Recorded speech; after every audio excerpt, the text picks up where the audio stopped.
Hey guys, welcome to the channel. As you see in the thumbnail, what if Luffy trained by Gold D. Roger Part 1. Before I start, please do support for more awesome content and subscribe my channel and like this video. Those support the thewibblywobblywolf for writing that awesome fanfic, and also make sure to comment on this story, link in the description. Let's start this video. When Marco dies, he is 129 years old. He is very old in the eyes of civilians and ancient by pirate standards, for pirates are known for dying young.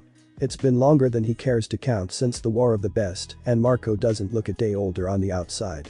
But inside he is tired. He's grown weary with the world since his father died, along with Ace and so many of his other ship brothers. It's been over 5 decades since he left the new Whitebeard pirates, named in honor of Edward Newgate and originally led and crewed by his old sons and daughters, to let the youngsters have their reign over the seas. At this point, Haruta is the only one of the division commanders from the original Whitebeards left, and Marco feels old. He still visits, of course. Because even though most of his original family is gone, they're still his family. But for the most part he travels solo. And that's how he dies. He dies of drowning, of all things.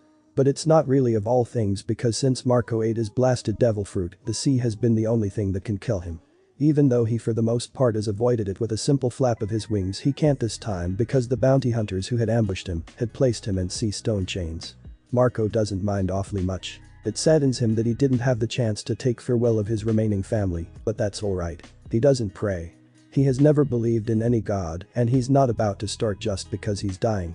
It hurts more than he'd gain though. He hasn't truly felt physical pain like this since he was 21, before he ate the phoenix fruit. Though it does come pretty close to the pain he felt after the reality of both Oyaji, Ace, Thatch and numerous of his other brothers and sisters being dead hit him. His lungs are burning from lack of oxygen, and dark spots are appearing before his eyes. He feels numb. His limbs can't even trash as they so urge to do because the sea has him completely paralyzed. He's sinking. Guess the sea truly does hate devil fruit users. It feels like he's being swallowed by the deeps on which he has lived most of his life. He truly does live and die by the sea, don't he? He forces his head to tilt upwards to take a last look at the sun. It's nothing but a white blur to him anymore. He closes his eyes. There's no need to keep them open now. He feels like he is slipping away. What feels like minutes pass, but he is still there in the dark, aware as ever. His eyes open again. The sun is still there, but it's not getting smaller anymore. Instead it's getting bigger, closer. Suddenly his limbs don't feel paralyzed anymore and he moves them experimentally, they work. His lungs, however, are still burning, and he hurries to start kicking towards the surface. He doesn't have time to wonder how or why he still feels so alive, and instead he just moves. He finally breaks the surface. The deep breath of air he inhales must be the sweetest breath he has ever drawn. Marco looks around him and is shocked to the point that he nearly goes under the surface again when he notices the humongous ship bare yards away. A shout from the ship brings him out of his daze, however. Man overboard. He hears, and the voice sounds so much like Thatch that Marco almost chokes. 3 figures appear near the railing, gazing down at him curiously. He hears others too, but they're too far away for him to make out the looks of, saying things like another drowner, and maybe he just fell out of his boat. But his attention is soon drawn to the 3 by the railings when 2 of them lets out loud whoops of joy and the third drops a rope he'd been carrying previously. He goes under again when he hears the achingly familiar cries and sees the even more familiar figures, and his legs stop working. He immediately sinks like a stone and inhales a mouthful of salty sea water because his mouth had fallen open and forgotten to close. He hears a few panicked shouts above before the water splashes soundly a few feet away. Strong arms grab him around the middle and hoist him above the surface with practiced ease. Marco coughs heavily as his body attempts to rid itself of the seawater, while his savior pats him on the back a few times like he's used to it. Marco looks down at his rescuer, and of course it's Namor. He's had his fair share of saving drowning devil fruit users in his days after all. The thing is that Namor died 69 years ago by the hand of bigoted humans who had been taught to fear those they did not know and hurt that which they feared. There had been nothing but blood and ashes left of those people when the Whitebeards were done with them. So maybe Marco really is dead after all. Namor grins at him. To anyone else it would probably look really bloody scary, but to Marco, it feels more like coming home because it's Namor and they haven't seen each other in nearly half a century. Welcome to the afterlife, Marco, he's told before the fishman starts a steady backstroke towards the great ship. It's even bigger than the Moby Dick, and Marco wonders idly if it's to accommodate to the crew of the new Whitebeard pirates when they inevitably die. He looks towards the stern in hopes of catching the name of this new ship and almost laughs when he spots the words Moby Dick 2 written neatly there. It doesn't even take them a minute to reach Moby Dick 2. Namor is fast, he's always been. Someone throws a rope and they climb up quickly. The motion is familiar and easy, despite the fact that he feels oddly weak, but at the same time stronger than before. He does feel strange, like something is missing even though everything he could ever miss, except maybe Haruta and the new Whitebeard pirates, is on the ship he's just boarded.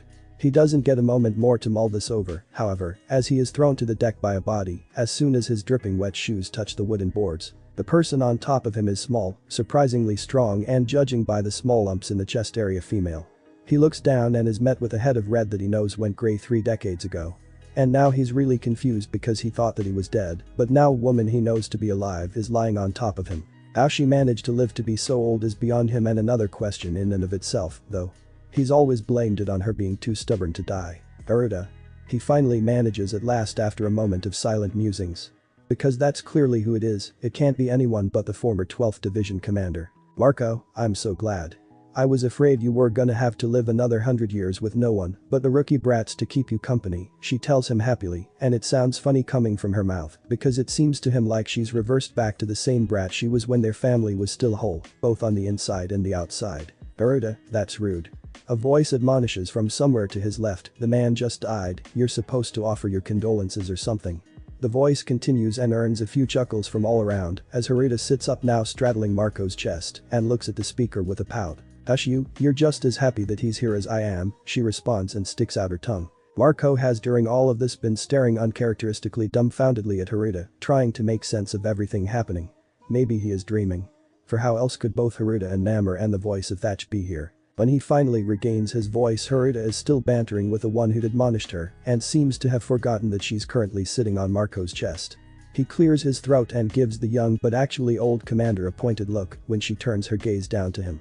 She gives him a malicious grin but gets of him all the same and allows him to sit up. Before he's even had the chance to move to stand, however, he finds a familiar hand stuck in his face as an offer of help. He grabs the hand without hesitation and allows himself to be hoisted to his feet and into the embrace of Thatch. His brother squeezes him tight for a moment before pulling back with a grin. Finally. We've been waiting for you forever, Marco. He exclaims happily and Marco can't help but agree. Bekasu suddenly he feels every single day spent without his brothers painstakingly clearly. So have I, Yoi, he answers somberly. Boy pineapple head, wipe that mopey look of your face, you're here now. A cheerful voice pipes up from behind. None of his former annoyance at the nickname Thatch and Ace had given him surfaces. Instead a wave of nostalgia rushes over him and he turns to greet Ace with a lazy smile that once had seemed permanent on his face but had faded into a blank look years ago. There we go. Ace grins back and wraps an arm around Marco's shoulder, the same way Marco once had done when congratulating the younger man on becoming 2nd Division commander. Now that he's been released, Marco finally has the chance to take a look around. The new ship looks just like the first Moby Dick and has nearly the same feeling to it as well, the feeling of home. But that's not what makes him the happiest at all, for around him is his family, and that makes him happier than anything else. There's Jozu, now with both of his arms back and his previously white hair dark again. There's Izo, who looks younger and more beautiful than Marco has seen him in a long time. There's Blamenko with all his teeth again, though with a strange absence of pockets anywhere. Every single one of his brothers and sisters look younger and healthier than ever. Oddly enough, Marco is sure that Thatch's crescent moon scar is still there. Izo spots the confused look on his face and understands and hurries to explain everything. When we die we are all reversed to our prime condition, the way we were in our glory days, if you will. If there is a scar, a mark that you've regretted having, or a limb you're missing, then that thing will return to the way it should be. That's why I've still got my scar, and Oyaji has most of his and some others are missing, Thatch adds. But you don't need to be restored cause of your devil fruit, Haruta pipes up with a mock frown. That's another thing, devil fruits respawn when their consumers die, so we don't get to keep their powers here. We're just humans now, dead humans. Is the input Ace makes. The speech they make sounds well rehearsed, like they've had to explain this many times before and would be sighing at the repetition if it wasn't for their excitement. And that's probably true, Marco supposes, as he's far from the first to arrive on Moby Dick 2. Marco nods his understanding as he realizes what the feeling that something is missing is. He is no longer Marco the Phoenix. Now he is just Marco. He's lived with the ability to transform any body part into that of a flaming bird for so long that it feels very strange now that it's gone. He has many times cursed the fact that his fruit up until now had refused to let him die and join his family, but he knows that he's going to miss his wings, talons and fire all the same. Then another realization hits him. If he is dead, what is Haruta doing here? He voices this question to his family. What's that supposed to mean? Said commander shrieks in answer, earning quite a few chuckles from the crowd. You're supposed to be alive. You were just as energetic as you always are last time I saw you." Before Haruta can answer and before Marco can even finish his question, they are interrupted by a rumbling voice. "Are you brats going to stand around chatting all day, or are we going to welcome Marco to the ship?" Marco almost cries in joy when he hears the voice of Whitebeard Oyaji carry over the crowd. Realization seems to sweep over the crowd, and a few even slaps their faces when it does. His crewmates part like the Red Sea in order to let him approach the chair. Marco smiles, grins even when he lays eyes on his father. He has risen from his chair to greet Marco, and Marco beams, because even though his many scars remain, there is no sign of medical equipment meant to keep him alive near Newgate or his chair, which means that he's completely healthy and looks younger than he has in a long time. Marco rushes forward as quickly as he can while keeping his dignity intact, and Newgate lowers to one knee to embrace him. His hands are big and warm on Marco's back, and he feels like crying again because he is home. It doesn't take more than a few moments after they part before someone cheers and someone else shouts happily about having a party to celebrate. Marco looks up to meet his father's eyes and says, "I'm home, Oyaji." "Welcome home, my son," Whitebeard answers. When Luffy dies, he is 43 years old. It's an acceptable age to die at according to pirate standards, so Luffy is fine with it, not that he's ever needed anyone's approval anyways. He has accomplished his dream and seen the dreams of all his friends accomplished. He dies as the Pirate King and as the captain of the greatest swordsman in the world, a doctor who can cure any disease, the woman who made a map of the world, the woman who found the true history, the man who built 1,000 Sunny, a man who always keeps his word, the cook who found all blue, and a brave man of the sea. As he mounts the execution stand, he does not worry about them. He knows they will be fine, more than fine, they'll be great.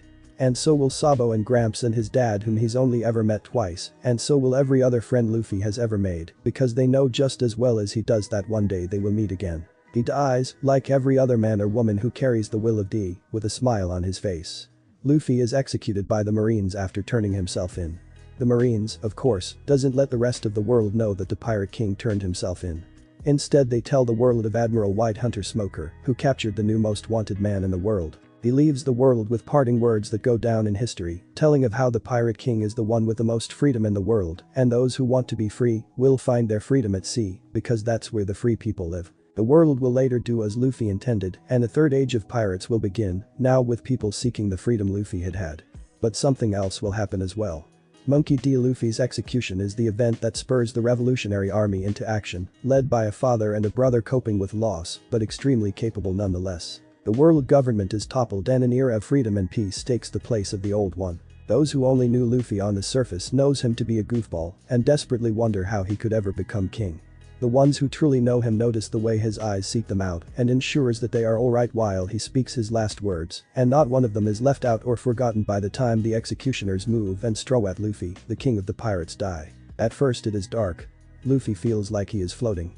It's a strange feeling, but not unfamiliar.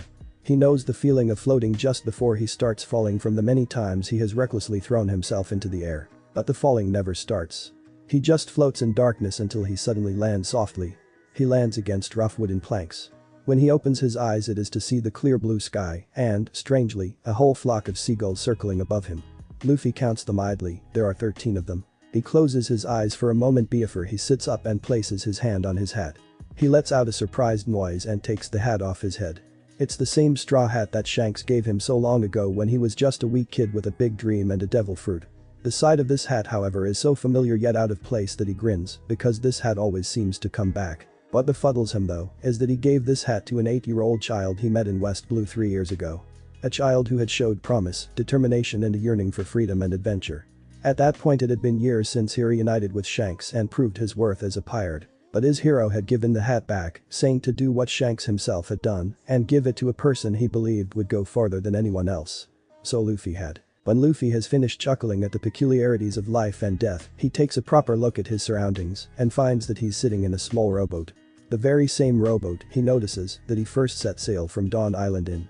There's even a barrel sitting opposite of him, hopefully containing food of some sort, preferably meat. The only other things besides himself and the barrel is a pair of oars lying ready by his side. He ignores the oars and bounces up to start inspecting the barrel that possibly contains his only food source, depending on whether there's any fish in these waters and whether he's got the possibility to cook said fish.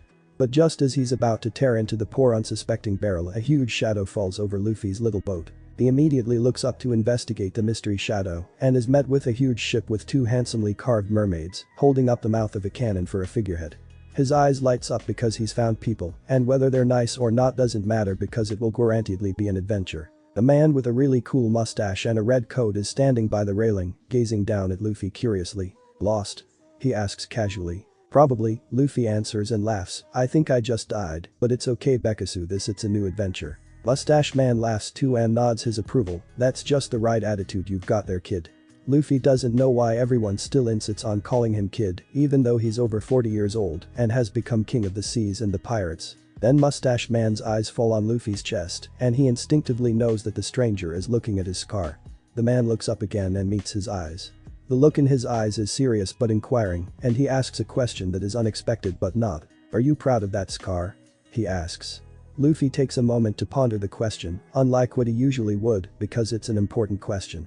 Despite this, he already knows the answer, and maybe he just needed a moment to gather himself, because an unbidden image of Ace's lifeless body came swooping through his mind the moment the question was asked. "No," the man looks surprised and opens his mouth to ask yet another question, but Luffy cuts him off. "I'm not proud of it, but it's still important. I treasure it because it's a reminder. Would you mind me asking what it reminds you of?" The man asks politely, even though it looks like he understands, and Luffy gets the feeling that this man is not usually so courteous, but knows that this is a serious subject. "It's a reminder that my big brother loves me and that I wasn't strong enough. It's reminded me why I have to keep getting stronger no matter what for many years now," Luffy answers. A curious light has been lit in Mustache man's eyes, and it's clear now that he understands. "And why is that?" he asks with a tone that means that this is his last question. Luffy's face, which has gone unusually solemn, lights up into a bright grin. "So that I can protect my nakama so I won't ever have to lose anyone ever again." The man is grinning now too. "I like you, kid," he says, "join my crew, why don't you?" The words have barely left his mouth when another man appears at the railing with an exasperated look on his face. "Who have you found to join the crew now, Roger?" He sighs with the air of a man who has lost control of his crazy brother, an air which Luffy knows well, having felt it around both his brothers and his crew before. The man has blonde hair neatly slicked back on his head, a dark and strange stripe-like beard, round glasses, a scar over his left eyelid that Luffy knows to be from a particularly nasty fight in which a marine had nearly taken Shanks' head off. He knows this Bekasu. There is no doubt in his mind that this is Silver's Rayleigh, the man who taught him everything he knows about hockey. "Rayleigh!" he bursts out at the same time as Mustache Man Roger, Rayleigh called him, turns to the Dark King. "R.A. This guy just turned up all of a sudden. I think the Reapers might be having some trouble with their paperwork again, thinking that I'm still captaining a waiting ship," Roger explains, and Luffy doesn't really get what he's saying, but that's alright, he'll probably find out later if it's important. "Luffy-kun," Rayleigh says, ignoring Roger in favor of focusing on his former student. He actually looks surprised, which surprises Luffy in turn because he doesn't think he's ever seen Rayleigh surprised. A surprised look sweeps briefly over Roger's face at the revelation that Rayleigh and Luffy know each other, but it passes within a moment in favor of excitement. "You know each other?" he asks, and if the excitement isn't clear enough in his eyes, then it is definitely clear by his tone. "Yes. This is the apprentice I told you about, Roger," Rayleigh confirms. He's got that familiar glint in his eyes that always means that he knows something you don't. A look that Luffy has seen far too many times to keep count of. Roger, the mustache man's eyes lights up at this. "The one who's going to be king but isn't going to conquer anything?" he asks. "That's exactly right, Captain," Rayleigh answers. "Captain?" Who was Rayleigh's captain again? Memories of friends and enemies alike nearly fainting at the sound of Rayleigh's name flash before his eyes until the right one flashes by. Dark King Silver's Rayleigh, the Pirate King's first mate. The memory of Rayleigh himself talking of his captain comes last, and Luffy's jaw drops as realization finally dawns. Anyone watching would definitely claim there were stars in his eyes. Rayleigh looks amused when Luffy's jaw drops. He probably knows that Luffy just had a minor epiphany. "Hey, mustache man," Luffy calls, "are you Goldie Roger?" he asks, and his excitement must be just as clear as Roger's. The first Pirate King takes a moment to mumble about being called Mustache Man, stroking his impressive mustache proudly, before answering. "Why yes, that is me. Heard of me, have you?" he says with a cocky grin. "That's really cool. I'm Monkey D. Luffy, the new king of the pirates." The stars have left Luffy's eyes now, but they continue to glimmer as he states his title proudly to his predecessor. The hand twirling Roger's mustache stills and drops before his eyes bug out almost comically. "Already I thought it'd be years yet before the next king showed up," he exclaims, "and look at you, dying so young, are you really strong enough?" He seems to have lost some of his composure, if only slightly. "Boy. I'm 43. I'm not a kid and I've been king for over 20 years now. And I'm definitely strong enough. I could beat you up for sure. Luffy answers with confidence, slightly affronted. Roger must have seen something he'd been searching for because he grins again, his composure suddenly regained. That's good. I would expect no less from my successor. And now I only have one question left for you, former pirate king, Monkey D. Luffy, what will you do now? On these seas no one is king, pirate or not, and as you turned up here I'll bet that you don't have anyone particular waiting for you in death. His expression has turned serious and scrutinizing. I'll go on an adventure, my nakama will come when they feel like it. Luffy answers simply. He grins and waves goodbye before he takes up his oars to start rowing towards his next adventure. Rayleigh and Roger wave back and lets him go, even though they both look like they would have wanted to say more. That's okay though, cause he'll definitely see them again. When Luffy later finds himself unable to stretch, he is surprised to say the least, and even more surprised that he hadn't noticed until then. A very thorough explanation about death and this new sea later from an old man, and Luffy finds himself knowing a bit more about his future. Not much, though. He still calls most peculiarities he happens upon mysteries. He doesn't know much, but he knows that he's relied on his devil fruit for too long and that it now is time for him to gain some real strength. He procures a pipe similar to the one he used to fight with back when he was still a kid and playing pirate with his brothers and relearns how to fight. He still uses mostly his fist because his punch is still strong as a pistol, but the pipe is handy. He calls every adventure training, and with time he grows strong enough to protect his friends again once they join him. He visits old friends. Everywhere he goes there's always someone throwing a party, be it Roger, Shanks or Ace's crew. When he reunites with Ace they both bowl like crybabies and call each other out on it loudly, but no one cares because they're together again. Luffy makes many new friends as well, but after a while he starts growing lonely. Being lonely is worse than getting hurt, which is why he cheers like a maniac when his crew rejoins him one by one. Soon they're almost as infamous on this pirate's graveyard as they were on the first one. And Monkey D. Luffy is happy in death. When Roger dies he is 44 years old. He's older than he expected to get when he set out to sea, and he has cherished the extra moments. The extra moments allowed him to protect his nakama just a little while longer and to go out with the biggest bang yet. He doesn't know what he expects from death. When he was little and had just learned the concept of death, empty eyes, slack jaw, so still come back, he was terrified. Death was stopping. One day you just stop everything you're doing, you leave people behind, just like Ma did. Since then he has had time to dissuade his fears. He's had time to dream. And he has spent many nights in silence, imagining that death is more than just stopping. He's had his death planned since he found out about his disease. He refused to do any planning for the parts in between finding out and dying. The only plan he made was to turn the world on end. I want it topsy-turvy when I'm done, Naihaha. That was the only thing he'd planned, and yet when he met Rouge he felt like he should have planned ahead a bit more, because this woman, this one simple woman, except she's not simple at all, she's amazing, makes him want to settle down and enjoy life at its calmest, and maybe live a little while longer when he wanted to live without regrets. But Roger couldn't and wouldn't settle down anywhere, something Rouge knew and understood and agreed with, bless her heart. But that never stopped him from coming back to visit her, and nothing could make her stop him from coming, none of them wanted to stop. When she told him of their unborn child he was ecstatic and terrified and devastated. Because he wouldn't live to see their child born. And their child, their sweet innocent child, would be hunted by the world because it would be his and Rouge's child, and that devastated him. Rouge made plans to prolong her pregnancy long enough so that no one could claim that their child was Roger's, and Roger himself approached his greatest enemy oddly. He was also a close friend, despite their many attempts at each other's lives. Garp. He asked his enemy and friend to take care of Rouge and the child for him. For a child is never responsible for the sins of his father. Garp's eyes had told of how he agreed with this and had sworn to protect Roger's child. As such, Roger is as content as a dying man can be when he approaches the execution platform on the other side of the town square. The walk is a bit nostalgic and quite bittersweet. He has spent many years running across the square and all around Lodetown really, as a kid. He feels like he should be sort of honored though. The Marines seem to have called in a Kraus to sing, well they make an example of him. They wouldn't do that for just any pirate. The wind breezes through his hair as he mounts the platform and he hears a seagull cry in the distance. It feels quite peaceful. He speaks to the crowd in a calm voice, speaks of will, destiny, dreams and freedom. Then one of the executioners asks if he has any last words. He asks to be unshackled, the shackles are chafing quite annoyingly, after all. The man gives him an almost offended look and denies him vehemently. Roger sighs at his misfortune but still sits down in place like a good prisoner. Not that he's really considered himself a prisoner, he turned himself in after all. He tells them to get it over with already. He spots quite a few of his old nakama in the crowd, Rayleigh is not among them. Roger didn't think that he would be. Several of them seem to be in despair, while the others are putting up a brave front. There's Shanks in the corner of the crowd, clutching tightly at the worn straw hat Roger had given him. He hopes the boy won't be too sad. The former captain grins a special, soft grin reserved for his crew only, and hopes they spot it. A man in the crowd suddenly starts shouting, demanding that Roger tells where he has hidden his legendary treasure, his One Piece. Roger laughs loudly, just what he was waiting for. He takes a deep breath and makes the declaration that will bring about a new age. My treasure. The executioners shout and raise their notches when he speaks. If you want it, I'll let you have it. Go look for it.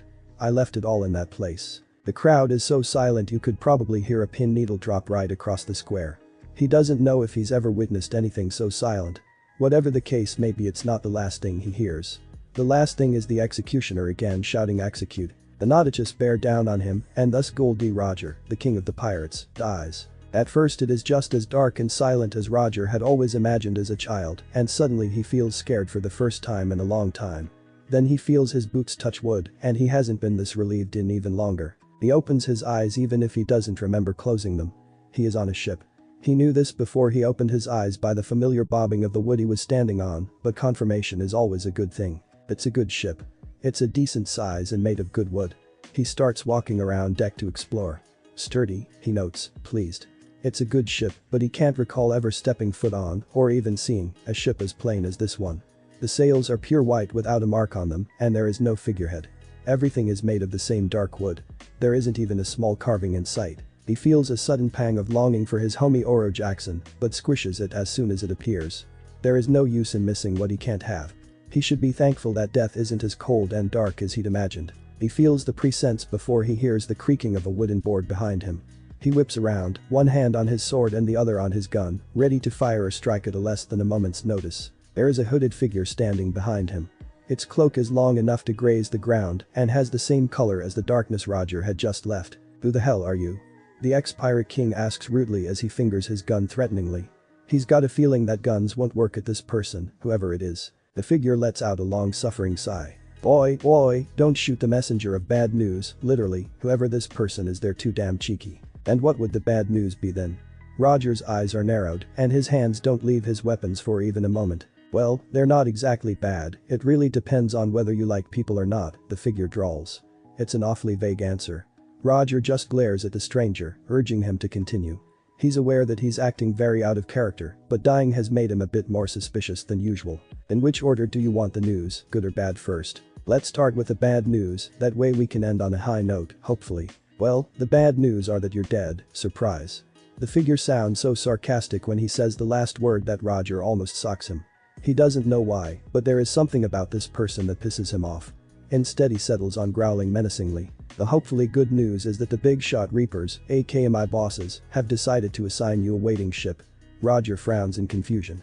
He has no idea about any of this Reaper stuff, and Clokey is talking like Roger should already know everything about the subject. And what, pray tell, is a Reaper and a waiting ship?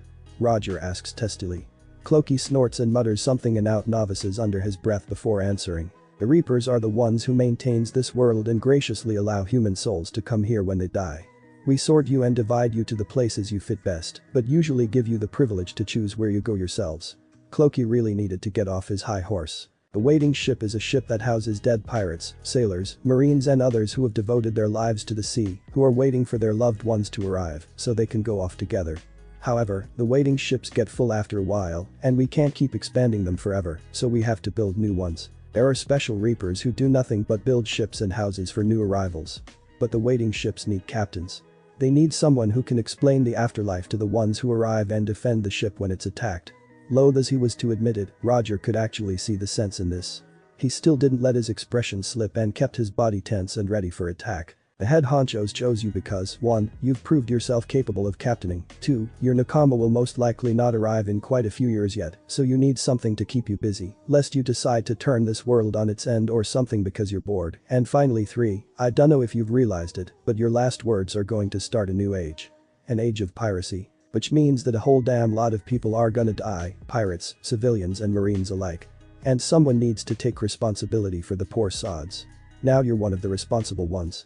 Clokey finally seems to have finished and is somehow watching Roger expectantly from under his hood. How am I supposed to know what to tell the people who arrive, then?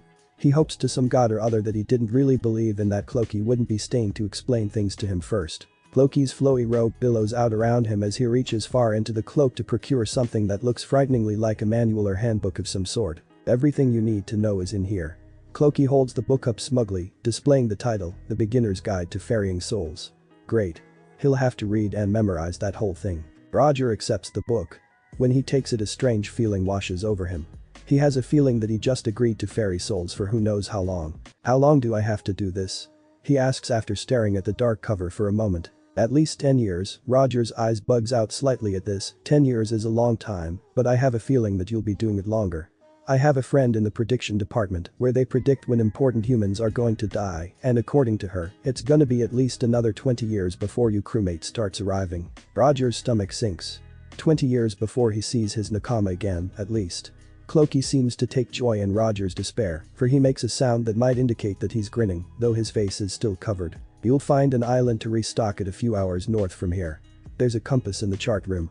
Have fun, Cloaky says gleefully before suddenly evaporating into a cloud of black smoke before Roger's eyes. He stands there gaping for a few moments before he shakes his head and looks down at the manual. He wrinkles his nose and stuffs it into his red captain's coat. He better get to navigating if he doesn't want to starve. He's got a feeling that this ship isn't very well stocked. The former pirate king quickly locates the chart room and sets the course towards the island. He notes that besides food he's also in severe need of some maps and information. He takes his time to explore the ship. This is going to be his home for many years to come now, after all. It takes a while, but his first charge finally arrives one crisp morning. Roger has made land 7 times by now and has found some kind of adventure in between, restocking on every one of them. He's also been reading his guidebook diligently, awaiting the moment when he finally gets someone to travel with again. The man appears in a dinghy and looks very surprised to find himself there. But that's to be expected. He's a rotund man and looks to be in his mid-30s with a mane of dark hair on his head and a scar diagonally across his whole face. Roger throws him a rope and the man accepts gladly. They make quick friends after Roger has explained what's going on and he has successfully taken in his first charge. The man, called Derica Nicholas, was sniper of a small crew and had died heroically in a battle against the Marines. He decides to stay until his crew arrives, much like Roger expects most people to do. Approximately 2 years have passed by when the first woman appears. 5 more people have joined his ragtag crew of dead pirates by now. One of them is Scopper Gaben, one of Roger's old nakama. He is very glad that Cloaky's friend in the prediction department was wrong, even though he regrets that his friend had to die. The newest guy, Nanika Maestro, leers down at the woman who is gazing calmly back up at him from her place in a slim dory dot when Roger spots her. However, his jaw drops and he lets out an unmanly squeak. For there is Rouge. His Rouge. The same emotions that he'd felt when she told him of her pregnancy rushes through him. He's ecstatic, terrified and devastated. He's ecstatic because she is here and somehow she's more beautiful than ever.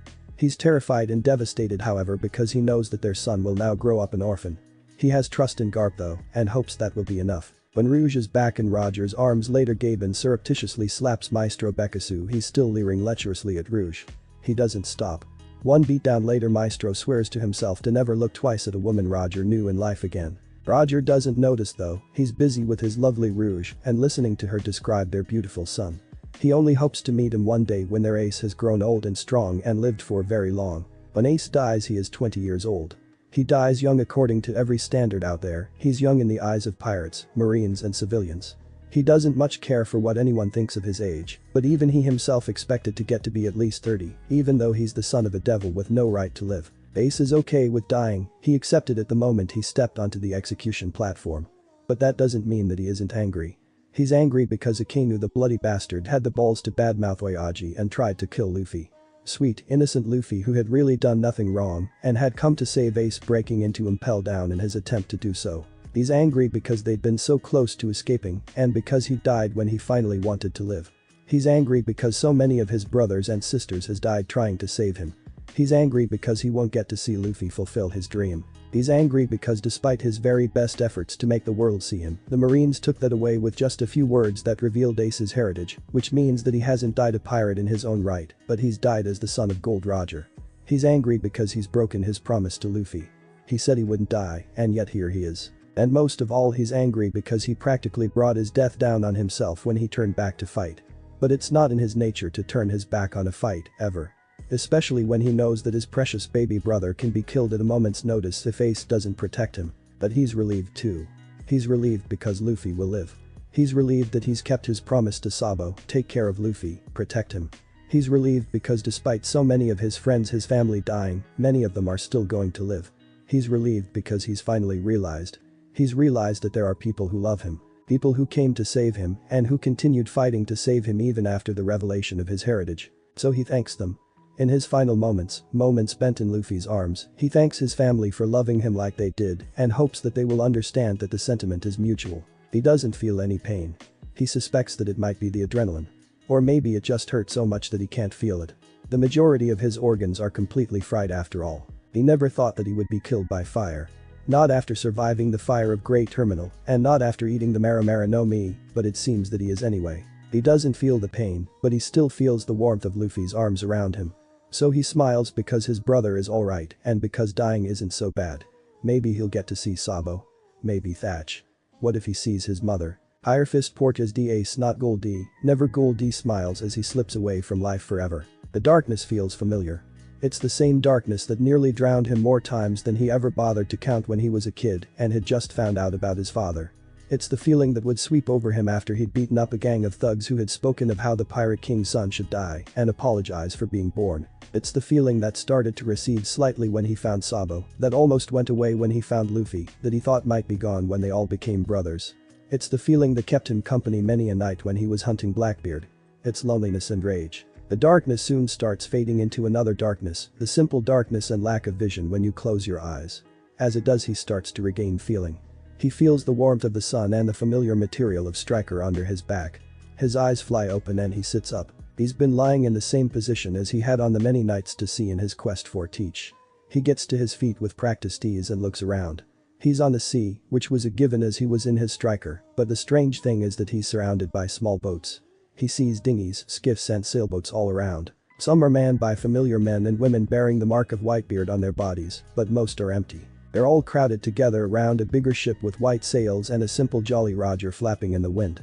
There's a rope ladder hanging over the side of the ship, which is constantly being climbed by one pirate or other. The ship's deck is crowded with people, many who look confused or determined, most of them look like they just arrived. A man clinging to the rigging shouts to his crewmates of another one arriving, and a figure appears to look over the railing. Ace feels a twinge in his chest when he spots the person whose jaw drops and lets out a strangled sound that might have been Ace's name. Ace hurries to light fire to his feet in order to get Striker moving, but comes up short. He looks down at his foot in confusion. Why won't they light? The person at the railing spots his dilemma and quickly shouts, "Devil fruits don't exist here." Berlistean dawns. Ace's face grows determined and he looks up. He eyes the small boats around him critically before he takes a breath and makes the first jump. He jumps between the small vessels until he reaches the rope ladder. He climbs it easily. As soon as he touches the deck, however, he is dragged to the side and embraced. He's released before he even has the chance to think about reciprocating. Ace, what's going on? Everyone who's arrived so far refuses to tell us anything. His old friend looks almost frantic with worry for his family, and Ace understands. Thatch's first priority has always been his family. We're at war.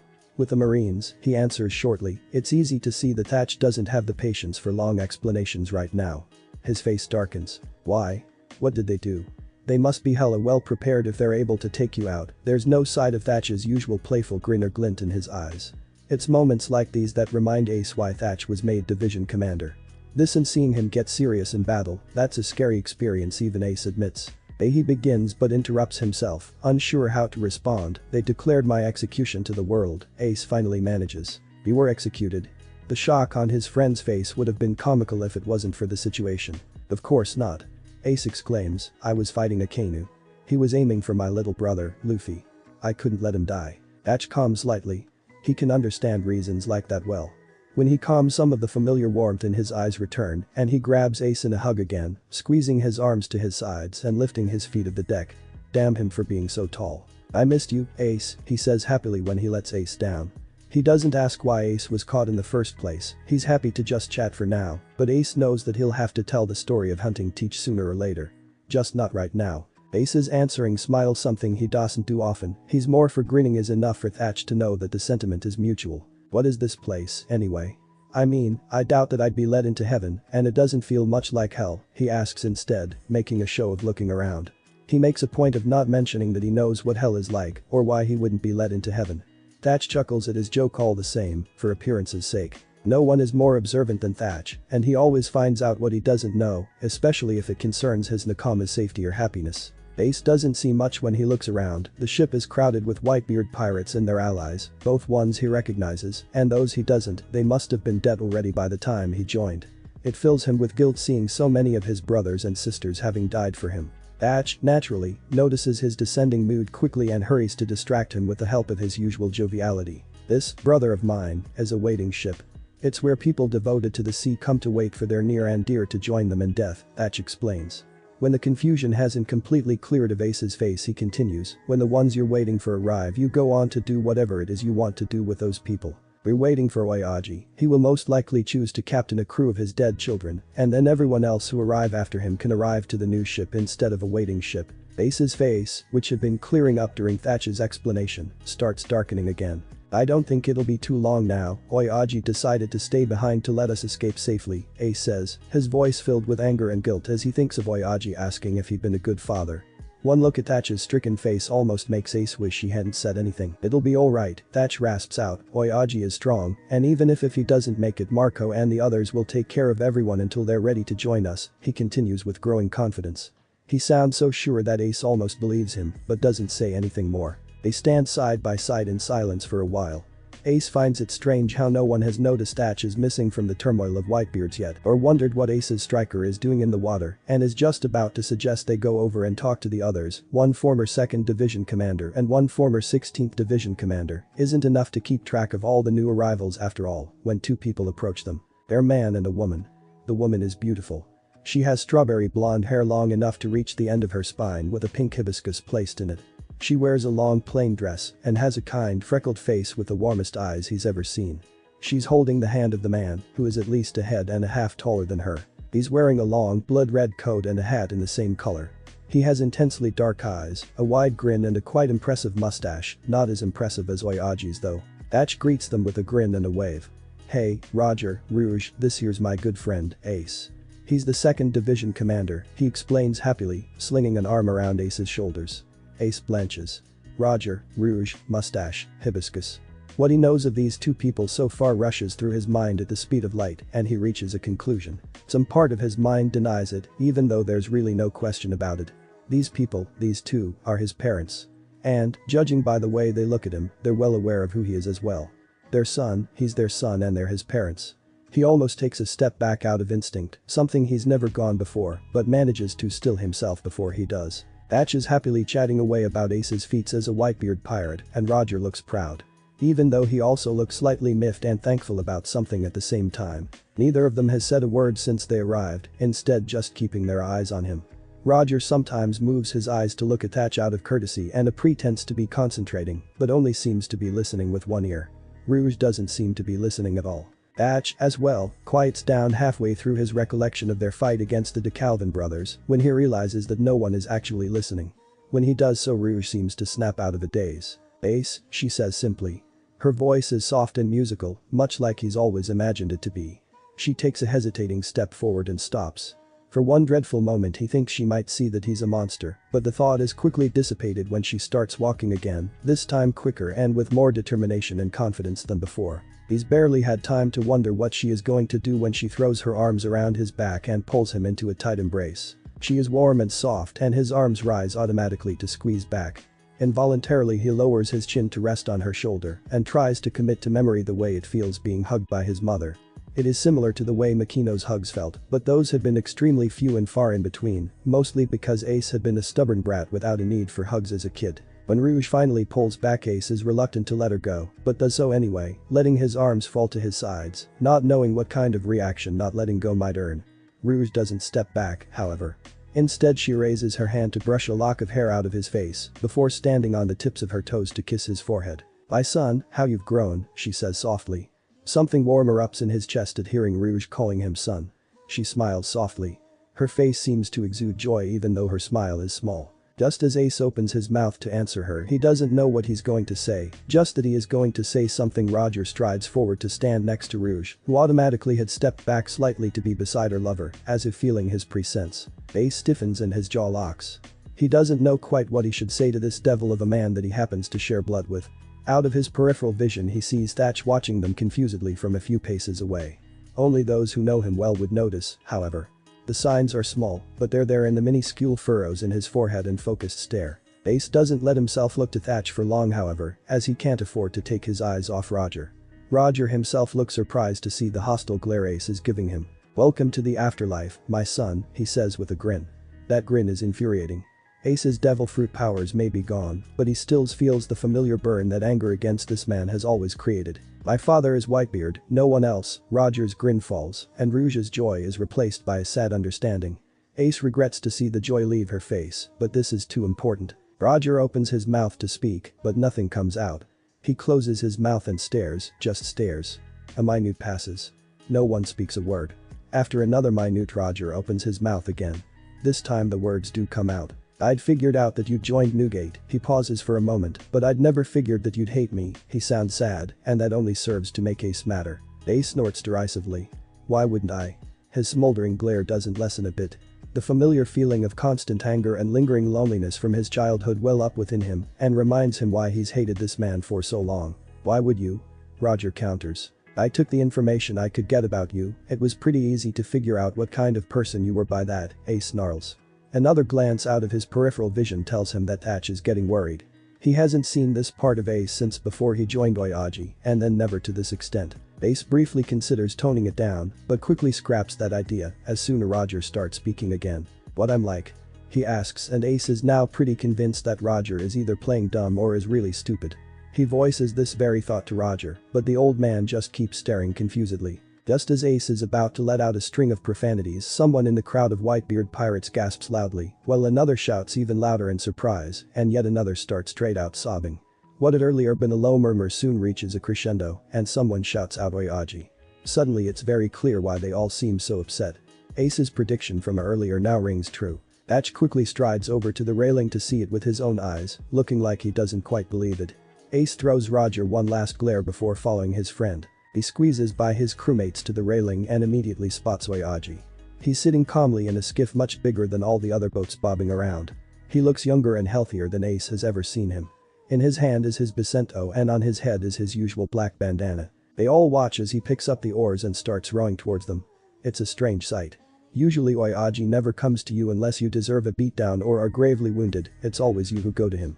But now he's rowing towards them like it's no big deal whatsoever. Everyone around has fallen silent by the time he reaches the ladder.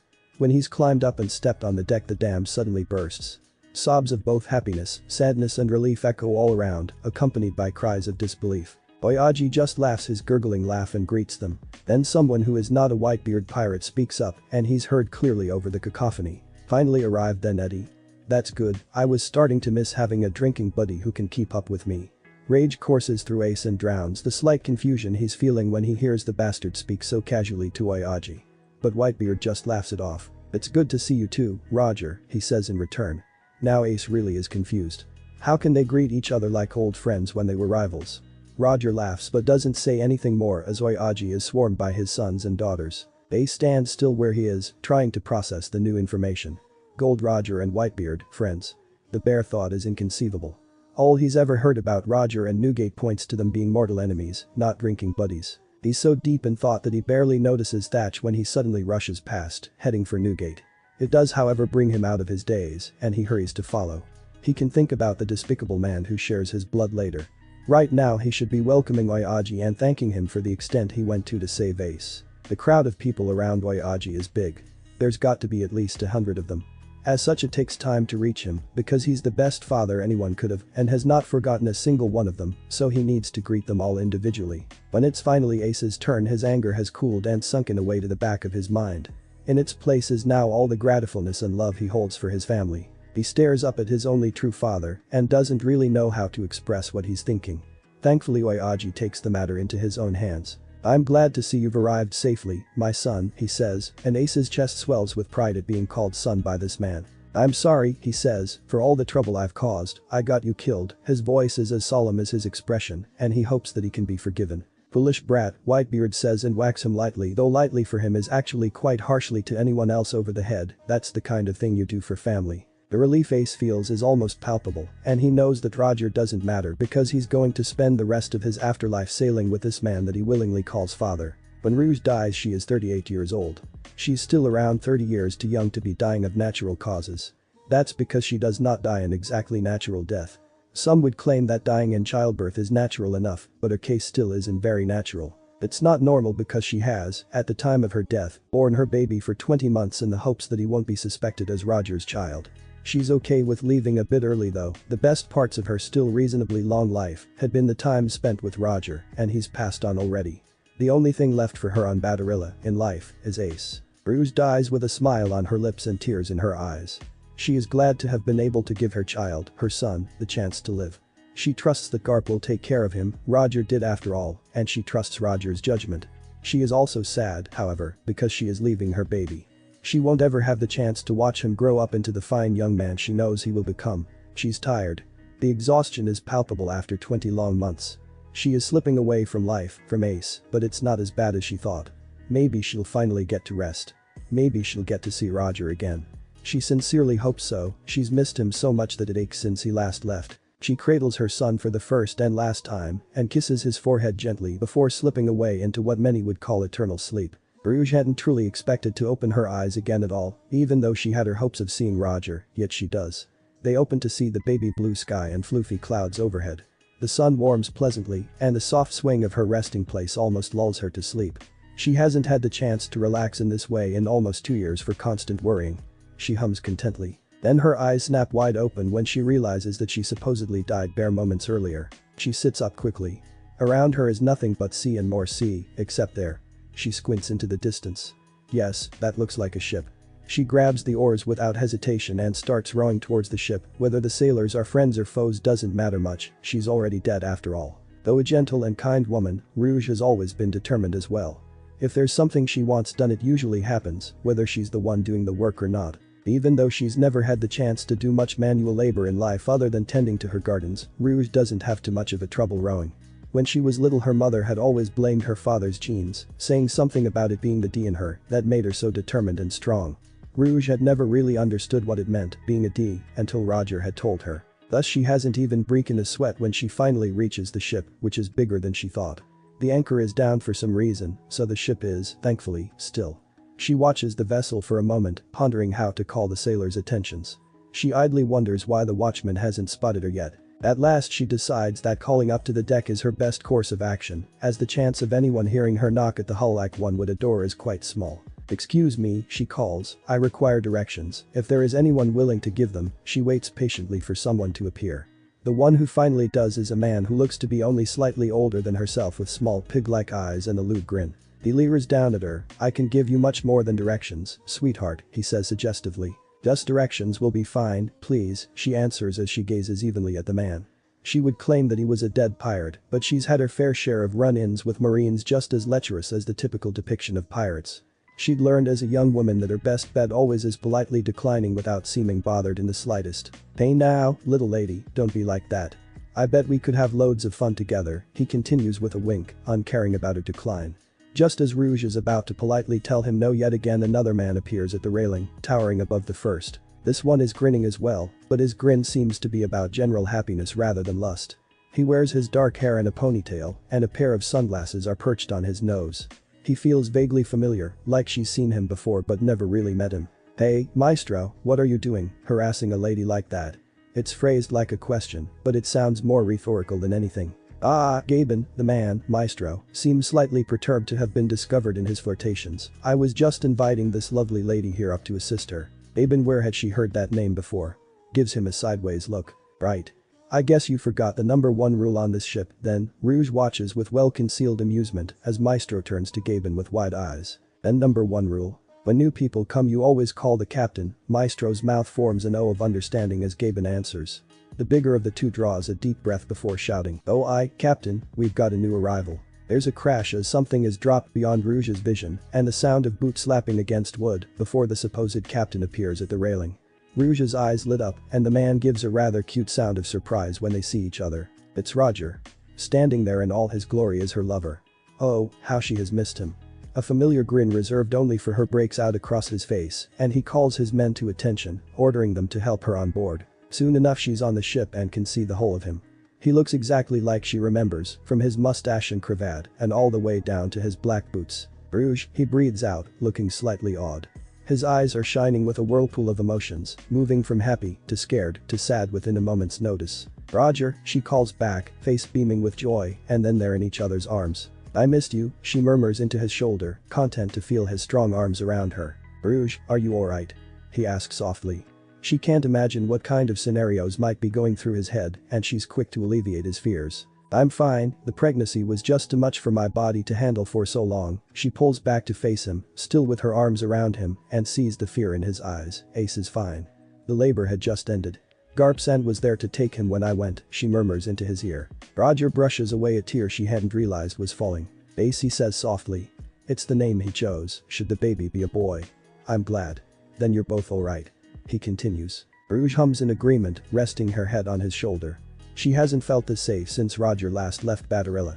The hairs on the back of her neck suddenly stand on end, indicating that someone is watching her.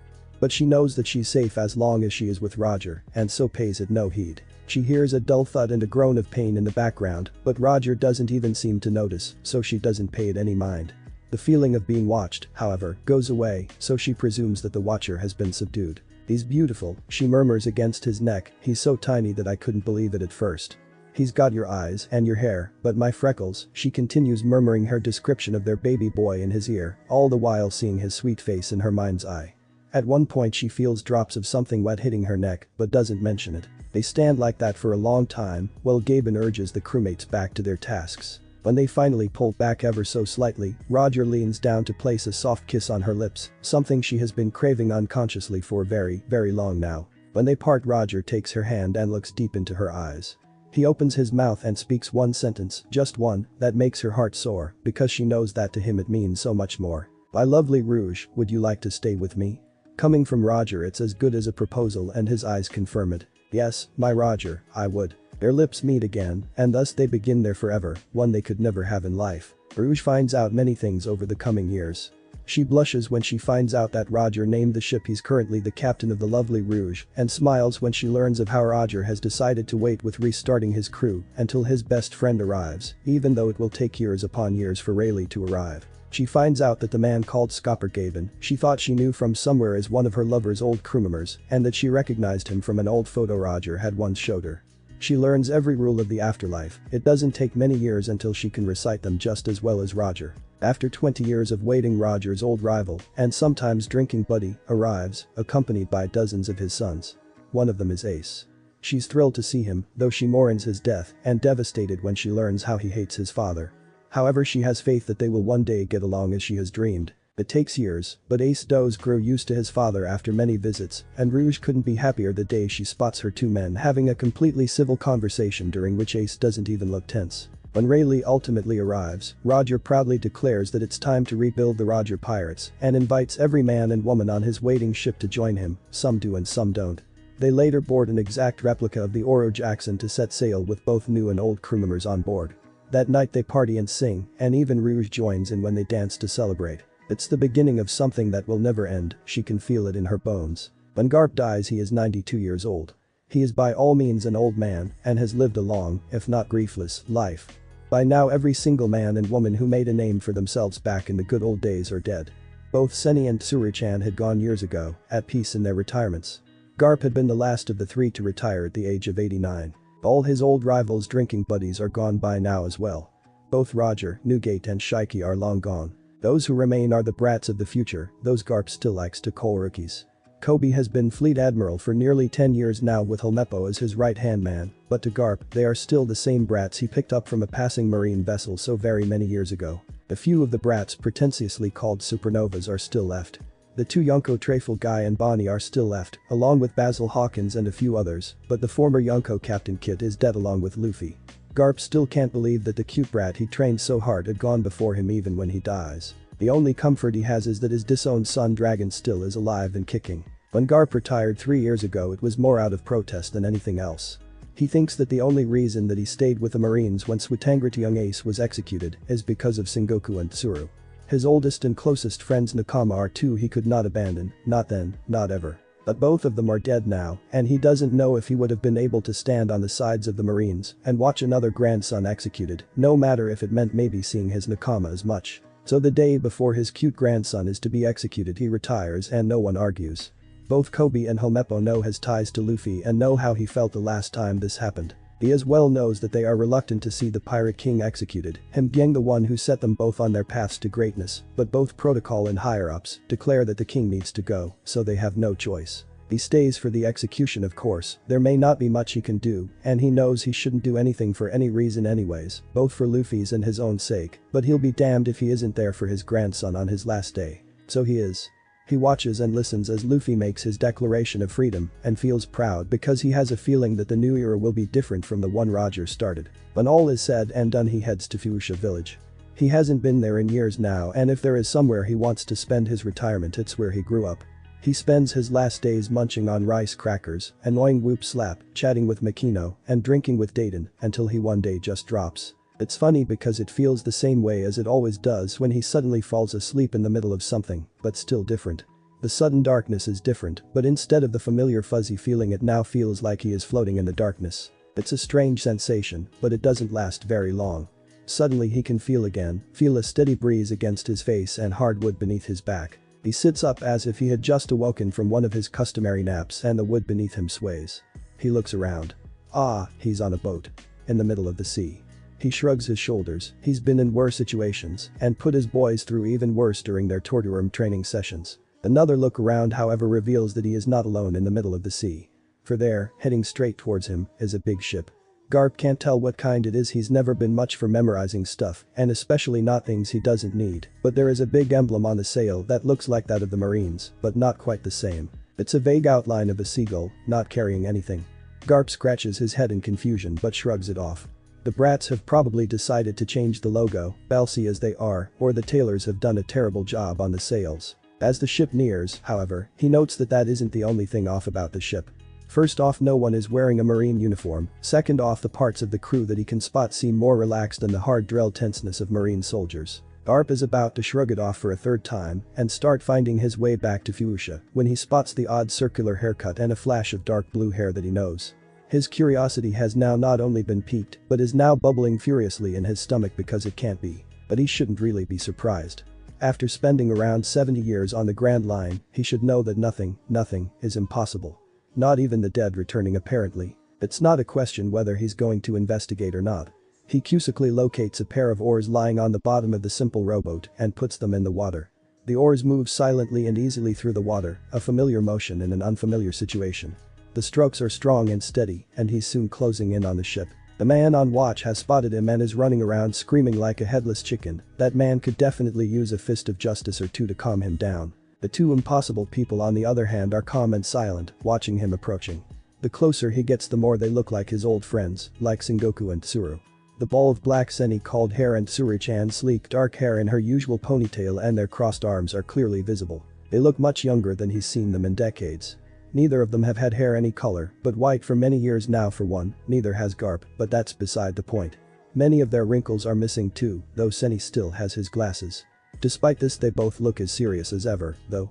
Always too serious for their own good, those two. When he's finally within proper hearing distance of the ship he takes a deep breath and yells, "You two got younger, you bastards." Seni snorts in response, while Tsuru-chan nearly smiles, which on her equals a big smile. "So did you," Sengoku answers. "Really?" Garp takes a sideways glance into the water and sees the blurry reflection of dark hair. "Huh. Looks like it, wahahaha.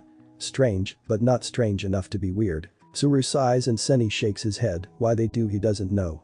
When he finally comes up alongside the not marine ship Seni panics. "Don't you dare punch a hole in this ship, Garp," he yells desperately. How nostalgic, he sounds the exact same way as that one time Garp made an extra cool entrance into his office and took down 2 walls in one go. The former vice admiral gives his friend his most innocent expression, which Sengoku has claimed isn't very innocent at all. It's not like he was planning to enter through the hull or anything new. But while Seni's reprimands have never really worked on him, there is nothing scarier than Tsuru's glares, so he has no choice but to climb the spindly rope ladder provided. The ladder creaks ominously, but he makes it onto the deck dry. The deck itself is clean and sorted, every rope is at the exact right place, and so are the barrels and crates. Sengoku is probably the one who runs this ship, he's always been a stickler for order. What's this ship? The symbol is weird, he says when he's facing them. It's a ship for sailors. There are no marines here, but the Reapers still feel the need to divide us into groups, so they call us sailors. We're not pirates or adventurers or even merchants, just sailors, Tsuru answers. Her face is oddly blank, like it sometimes was when they were young and she was trying to hide something. Garp doesn't have the slightest clue what Reapers are, but it doesn't matter. Wahahaha, it's good to see you two again, he says instead of the expected questions, and suddenly the blank look leaves Tsuru's face and Sengoku's arms fall to his sides limply. Then they both smile and step forward to accept the hug he's opened his arms widely for. We missed you, Garp. It may be very nice and calm without you, but nothing ever happens, Tsuru complains into his shoulder. Garp just laughs loudly at her. Welcome, old friend, Sengoku adds, stepping back to push up his glasses. He opens his mouth to say something more, but is rudely interrupted by a young man rushing up to him. Commander. 2 foreign vessels have been spotted to starboard, sir. Sengoku doesn't look very troubled by the news. What colors are they flying? He asks calmly. Black flags, sir. They're too far away to make out which crew, sir. Sengoku gives him a dismissing nod and strides over to the railing. Garp lumbers after him with Tsuru at his side. I thought you said that you weren't Marines. Garp teases his friend as he leans over the railing to get a look at the ships. There are 2 of them floating side by side with a gangplank in between. There seems to be a rowboat tied still right between the ships. They both look oddly familiar, but he can't quite place his finger on where from. His memory of his younger days has gotten a bit fuzzy over the years. We're not, but that doesn't stop pirates from being pirates. They rarely actually kill anyone, but they always want to fight, Tsuru sighs. Suddenly Sengoku tenses as if he's remembered something. He turns to their female friend, an unintelligible look on his face. Tsuru-chan, what's today's date? He asks with building dread in his voice. The 23rd of May, the woman trails off as realization dawns on her face, but then leaves in favor of going very pale very fast. May, she mutters under her breath, echoed almost immediately by the former fleet admiral. I'd nearly forgotten, he mumbles and then curses a blue streak. Garp's eyebrows rise into his hairline, he's never heard Senny swear like that before, and especially not at the notion of fighting pirates. Have you become a scaredy cat since I last saw you, Senny? He laughs loudly. Said friend glares sharply. This is no laughing matter, Garp. Things like this always end badly, he reprimands. Things like what? Garp asks curiously, he can smell a fight brewing, which is always a good sign. Like the pirate meeting, Tsuru picks up, last we heard they were planning to start an alliance, she shudders at the thought. Pirate meeting, huh? This really smells like a fight. Garp grins widely at the thought. Don't even think about it, Garp. With those 3 and the assorted crews of 2 of them in one place they are completely undefeatable. Not even you could beat one of those people single-handedly, Tsuru warns seriously. Finally Garp frowns. Has his old friend forgotten her trust in his abilities, or does men like that really exist? Garp is not one for losing, no matter who he is fighting. Do you finally get it? Sengoku sweeps a hand over the railing in a gesture towards the not-so-distant ships. There to st the man starts spluttering when he notices how close the 2 ships are. They're far within firing range already. Garp's jaw drops for a moment when he sees the 2 ships up close and wonders how he could ever forget the silhouettes of either of them, but quickly picks it up. 4 men are sitting in a ring in the middle of the deck of the closest ship. Suddenly 3 of them look up as one, while the 4th takes a moment longer to throw his head back and laugh. 2 of the first men light up in joy, while the 3rd has a look of mixed horror and slight happiness on his face. In the end however it's the 4th one who speaks up. Finally dead huh, Garp. Edward Newgate laughs again and takes a deep gulp from his tankard of booze. Garp doesn't have time to think about his statement dead. Him. Because one of the other men speaks up. Well I'll be damned, welcome to the afterlife, Garp my old friend. Gold D. Roger shouts gleefully. Hi Grandpa. The 3rd man, Luffy, calls, waving his arms enthusiastically. Roger elbows the 4th man and Ace speaks up, though not as loudly as the others. Welcome, shitty Gramps. Roger, Eddie, you bastards. Are you corrupting my cute grandsons? Garp shouts, waving one of his very impressive fists at his old drinking buddies, but his eyes crinkle at the corners for the smile covering his face. But it's not like he's happy to see them or anything, no. They were completely corrupted when they came, Garp. Roger answers, looking very proud of the fact. Luffy and Ace share a grin behind the Pirate King's back. They know it's true. They were more corrupted by each other than anyone else after all. Do you want a drink, Garp? For old time's sake. Newgate asks. Why not? The former vice admiral shrugs and takes a step back before he jumps straight from the deck of Sengoku's ship to the railing of the ship, looking uncannily like the Moby Dick. Suddenly his cute grandsons start to lose color. He'd think they were sick if it wasn't for the fact that they don't get sick. They share another look before inching closer to one another. They must have missed each other, Garp reasons, Ace has been dead for years now after all. Garp steps of the railing, completely ignoring Senny and Tsuru-chan's indignant calls of reprimand. He's just going to catch up a bit with his old fry rivals after all. He sits down in between Luffy and Nugate and grabs a tankard of booze. Luffy inches just slightly closer to Ace for some reason. There's no more room left between the two at all now. Neither seems to mind though.